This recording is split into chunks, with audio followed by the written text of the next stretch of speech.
Penguin Random House Audio presents The New World Economy, A Beginner's Guide. Demystifying everything from AI and Bitcoins to unicorns and Generation Z by Randy Charles Epping. Read for you by George Newbern. Please note, this audio comes with the PDF that we will refer you to from time to time. It also includes a glossary that can be kept and used as a reference guide. If economists want to be understood, let them use plain words and address those words less to politicians and more to everybody else. Politicians care about what voters think, especially voters in blocks, and not a shred about what economists think. Talking to politicians about economics is therefore a waste of time. The only way to make governments behave as if they were economically literate is to confront them with electorates that are. The Economist. Preface. What is the world coming to? Populist governments around the world are ripping up trade agreements, building walls, and throwing economic cooperation out the window, all in the name of protecting jobs and ensuring long-term economic growth. It all sounds good. It's supposed to. Who needs foreigners? Who needs the rest of the world to be rich and secure? The only problem is that much of what's being done, ostensibly for economic reasons, is actually being done to further the political agendas of exploitive politicians and ends up hurting the very people they say they want to help.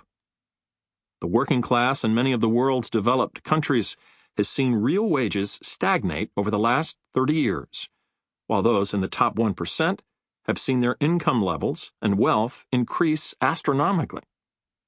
Meanwhile, populist politicians are enacting large tax cuts, theoretically to stimulate economic growth and job creation, often creating gargantuan fiscal deficits.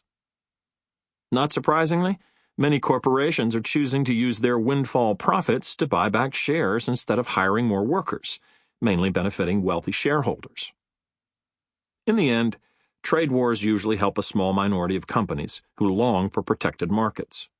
And they usually hurt everyone else, including the very workers those trade barriers are supposed to protect. But what can we do? Many of us are bewildered by a fast-changing global economy that seems too big and too complicated for us to understand. So, we let the politicians make our decisions for us. Unfortunately, the politicians are not always going to do what's best for us. They're going to do what's best for them and their re-election chances. Cryptocurrencies, immigration, sharp power, trade wars, and robots taking our jobs away. A virtual explosion of complexity has occurred within the economy over the last few years, and we're being asked to understand it all. Words and phrases like pollution rights, algorithm-based artificial intelligence, and hot money appear regularly in the news, and many of us don't know what they actually mean. Furthermore, the incessant stream of fear-mongering sound bites on the news and on the internet only leaves us confused and anxious. But it is, in fact, possible for us to demystify virtually all of it. Essentially, the world economy is no more complicated than the domestic economy that we navigate daily.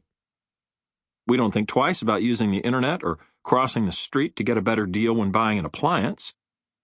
It's not so different from crossing borders to invest our money or to buy and sell goods and services. Sound economic judgment is one of the most needed skills in the world today.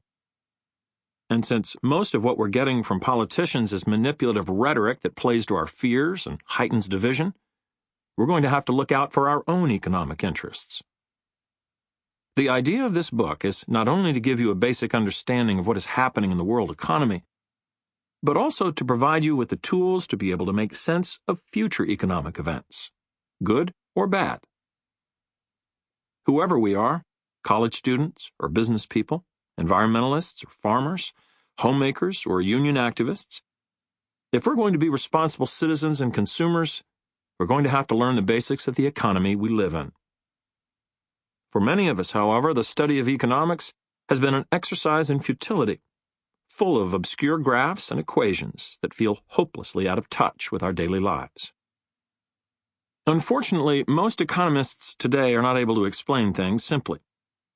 I remember how my first economics professor at Yale, a brilliant man by all accounts, thought that any question could only be answered with a complicated graph or formula. No question could be answered with a simple yes or no. What is inflation? He would answer with, let me draw you an equation. What is a trade war? Let me show you a graph.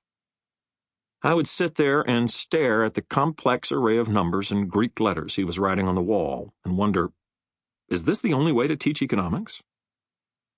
Today's news is peppered with economic terms, but rarely is any attempt made to help us cut through the complex jargon we are being bombarded with. The remedy? Sometimes the answer is to find a way to relate economic concepts to everyday experiences. What is a stock index? Think of checking the cost of a few items in a grocery store to see how the market's prices as a whole are evolving. What is a leveraged buyout? Think of a seesaw, lifting a heavy weight at one end with a small amount of force at the other, allowing investors who borrow money to get more bang for their buck. What is a tariff? Think of a tax on imported goods and services. In the end, we can all understand the world economy. It just has to be explained in simple, straightforward language. Artificial intelligence and the exploding array of web-based communication are allowing the expanding global economy to touch our lives in ways unheard of just a few years ago. By understanding the basics of the world economy, we will be able to make better decisions about our individual and collective economic futures. And with economically literate voters pushing them on, politicians will start making more rational decisions as well, leading to a more prosperous and hopefully more socially conscious and environmentally sound world in the years to come.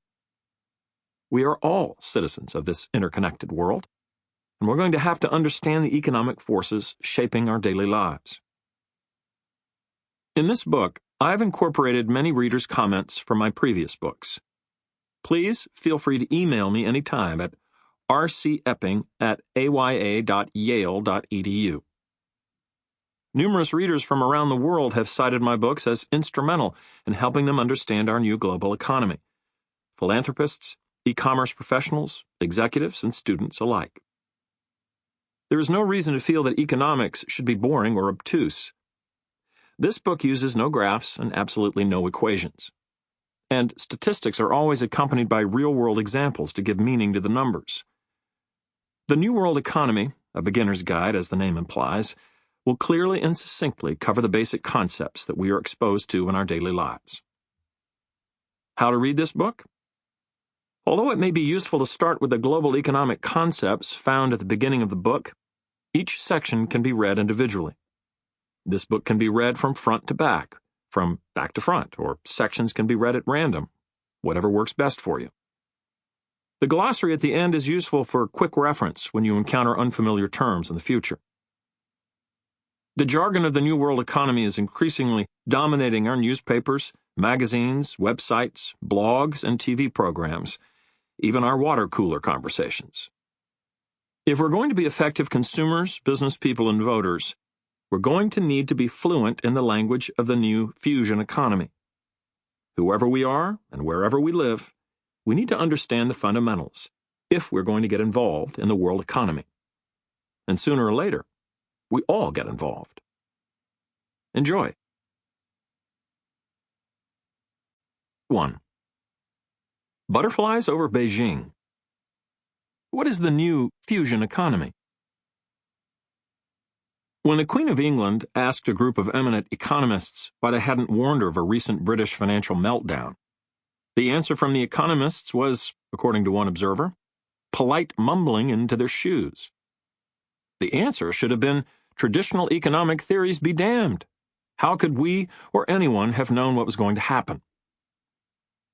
With countless influences and forces converging in the new globalized world economy, it is becoming increasingly difficult to use old formulas and paradigms to predict what's going to happen in the future. Like nuclear fusion, which joins together hydrogen atoms and releases enormous amounts of energy in the process, the converging global economy releases an enormous amount of hard-to-understand energy and unpredictable events. It used to be that we could follow a fairly simple path. Sample complete. Ready to continue?